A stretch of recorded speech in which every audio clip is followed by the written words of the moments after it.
بسم اللہ الرحمن الرحیم۔ ضدی عشق میرا، منتہا چوہان، قسط نمبر 16۔ حاذق اس کی بات پر سن ہو گیا تھا، لیکن چہرے پر کرختگی نے جگہ لے لی تھی۔ اناشا فردوس، اپنی ان باتوں کا جادو کسی اور پر چلانا جو تمہیں جانتا نہ ہو۔ تھوڑا سا اس کے چہرے کی طرف جھکتا وہ اس کی بری آنکھوں کو نم کر گیا تھا۔ آنکھیں دل کا آئینہ ہوتی ہیں حاذق سر، وہ بھی اس کی آنکھوں میں جھانکتی دھیمے لہجے میں بولی۔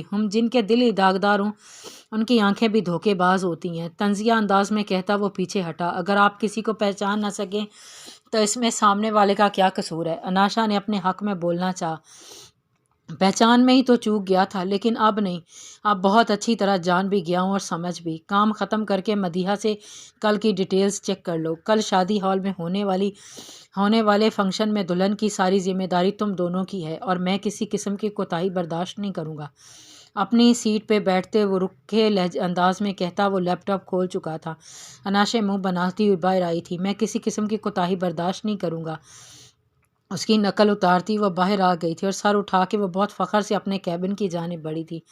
عروسی لباس میں وہ ایک شہزادی لگ رہی تھی۔ اس پہ روپ بھی کچھ الگ آیا تھا۔ کتنی دیر تو وہ خود آئینے میں دیکھتی رہ گئی تھی۔ دادا جی نے اسے شادی ہال میں پہلے ہی بھجوا دیا تھا۔ گھر میں کوئی نہیں جانتا تھا وہ کہاں ہے، نہ ہی کسی کو کوئی خاص توجہ دی تھی۔ ساری توجہ کے حامل آج کرن اور داور تھے، اور ان کی خصوصی تیاریاں زور و شور سے جاری تھیں۔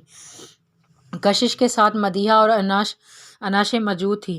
حاذق نے اسپیشل انہی کی ڈیوٹی لگائی تھی۔ کل جو اچھی خاصی عزت افزائی وہ کروا چکی تھی، اس لیے آج وہ کسی قسم کی بھی کوئی شکایت کا موقع نہیں دینا چاہتی تھی۔ یامین یار ٹینشن نہ لو، سب بیسٹ ہوگا۔ حاذق نے اسے پریشان سب مہمانوں کو اٹینڈ کرتے دیکھا۔ یامین دھیرے سے مسکرا دیا تھا۔ ویسے بائی دی وے ہماری بھابھی کہاں ہیں؟ حاذق نے اس کا دھیان بٹایا۔ یامین نے اسے پیار والی گھوری سے نوازا۔ ایسے نہ دیکھو، مجھے ڈر لگ رہا ہے۔ حاذق نے ڈرنے کی ایکٹنگ کی۔ یامین نے دادا جی کو آتے دیکھا تو ان کی طرف بڑھا اور ان کا ہاتھ تھام لیا۔ کیسی تیاریاں ہیں؟ دادا جی سب کچھ بہت چاؤ سے دیکھتے یامین سے بہت محبت سے پوچھا۔ آپ دیکھ کے بتائیں کیسا لگ رہا ہے سب؟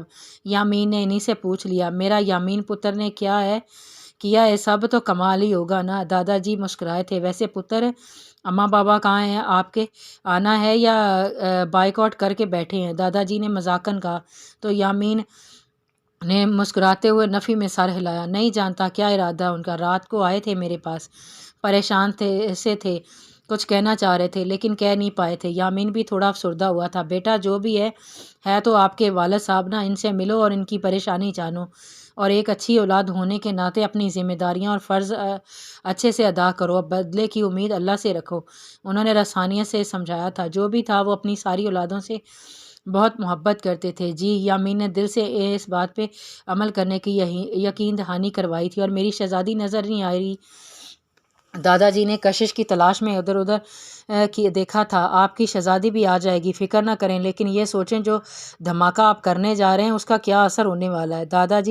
دادا جیسے ہنس کے کہتا ہے۔ وہ وہاں سے اٹھا اور حاذق کے پاس آیا جو کسی ویٹر کو کوئی ضروری ہدایت دے رہا تھا۔ حاذق سیکیورٹی کے کیا انتظامات ہیں؟ ڈونٹ ویری، سخت سیکیورٹی ہے، بنا اجازت کے پرندہ بھی پر نہیں مار سکتا ہے، حاذق نے یقین دلایا۔ یامین سارا ثابت میں ہلاتا اندر کی جانب بڑھ گیا تھا، لیکن وہ یہ نہیں جانتا تھا جب اپنے ہی دشمن نکل آئیں تو غیروں سے کیا ڈرنا۔ ماشاءاللہ بہت پیاری لگ رہی ہیں، جالی دار گھونگھٹ اڑاتے اناشا نے اس کی تعریف کی تو وہ صرف مسکرا کے رہ گئی تھی۔ کیا ہوا، اتنی چپ کیوں ہو؟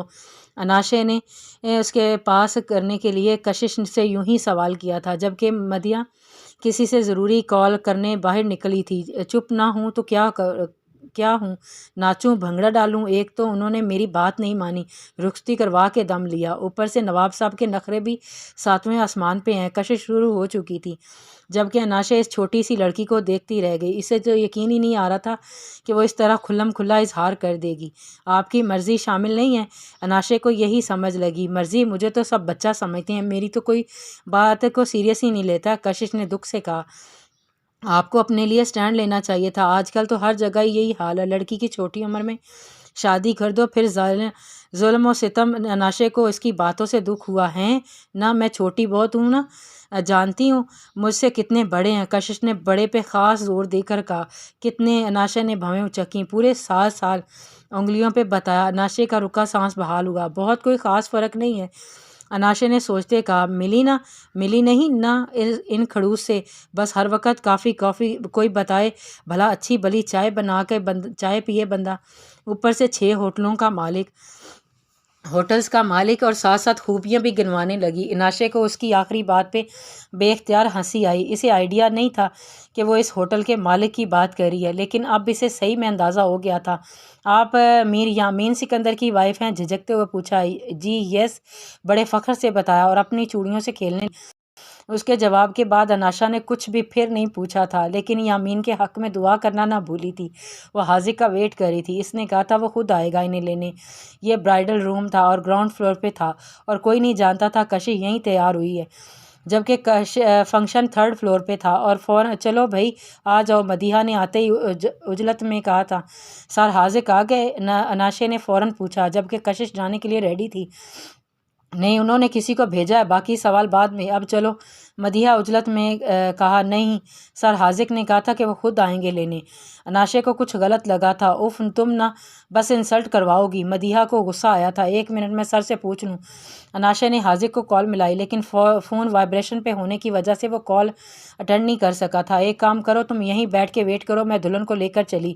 مدیحہ نے اناشے کو تنزیہ کیا اور کشش کو لے کے باہر نکلی۔ وہ تو کب سے انتظار کر رہی تھی کہ وہ یہاں سے باہر نکلے۔ چادر اوڑھ کے اسے مدیحہ باہر لائی تھی۔ اناشے بھی اس کے پیچھے بھاگی تھی۔ وہ دونوں ایک گاڑی کی جانب بڑھیں۔ اناشے بھی ساتھ ہو لی۔ یہ کہاں جا رہی ہیں؟ ہمیں تو اس طرف جانا ہے۔ اناشے نے روکا۔ چادر کے حالے سے کشش نے بھی سر باہر نکال کے دیکھا کہ اسی لمحے کسی نے کلوروفارم سونگھایا اور ہوش و حواس سے بیگانہ ہوئی۔ اناشے یہ دیکھتے حیران رہ گئی تھی۔ اناشے کی نظروں نے سیکیورٹی کو ڈھونڈنا چاہا، لیکن وہ یہ نہیں جانتی تھی وہ سیکیورٹی کو بھی چکمہ دے کے آئے ہیں۔ وہ کچھ کر پاتی، کسی نے اس کے سر پر بہت زور سے وار کیا۔ وہ سر پکڑتی نیچے گری۔ مدیحہ نے نفرت سے اسے دیکھا۔ اب اس کا کیا کرنا ہے؟ کشش کو ان میں سے ایک وہاں سے لے جا چکا تھا۔ وہ اناشے کا پوچھ رہا تھا، کرنا کیا ہے؟ لے جاؤ اسے، اور اسی کے تو نام کرنی ہے یہ واردات۔ مدیحہ شاطرانہ ہنس کے تو اس نے اناشے کو اٹھا کے بھی گاڑی میں ڈالا اور ان کے جانے کے بعد وہ واپس اندر کی جانب بڑھی۔ کسی کا دھیان اس کی طرف نہ تھا۔ ایک ہتھوڑا اٹھایا اور زور سے اپنے سر پر وار کیا تھا۔ خون کی ایک لہر اس کے ماتھے سے ہوتی اس کے گال پر بہنے لگی۔ اب صرف بربادی ہوگی، التاج ہوٹل کی بھی اور اس کے مالکوں کی بھی۔ اس کی آنکھوں کے سامنے اندھیرا چھانے لگا۔ وہ زمین پوش ہوئی تھی۔ کرن عزیز ولد میر عزیز سکندر، آپ کا نکاح میر داور سکندر سے بعوض حق مہر 20 لاکھ روپے طے کیا جا رہا ہے۔ کیا آپ کو یہ نکاح قبول ہے؟ جی قبول ہے۔ دلہن بنی وہ شرمائی ہلجائی سی گھونگھٹ نکالے بیٹھی کپکپاتی آواز میں بولی۔ کرن سے قبول و ایجاب کے بعد انہوں نے داور سے بھی وہی الفاظ دہرائے تھے۔ اس کے قبول کرنے کے بعد مبارک کا شور اٹھا۔ اسی لمحے عزیز صاحب کی انٹری ہوئی۔ آتے ہی وہ دادا جان سے ملے اور پھر اپنی بیٹی سے۔ وہ بھی خوش تھے اور آنکھیں بھی نم تھیں۔ اچھا ہوا پہنچ گئے، ورنہ ساری زندگی پچھتاوے میں گھر جاتے۔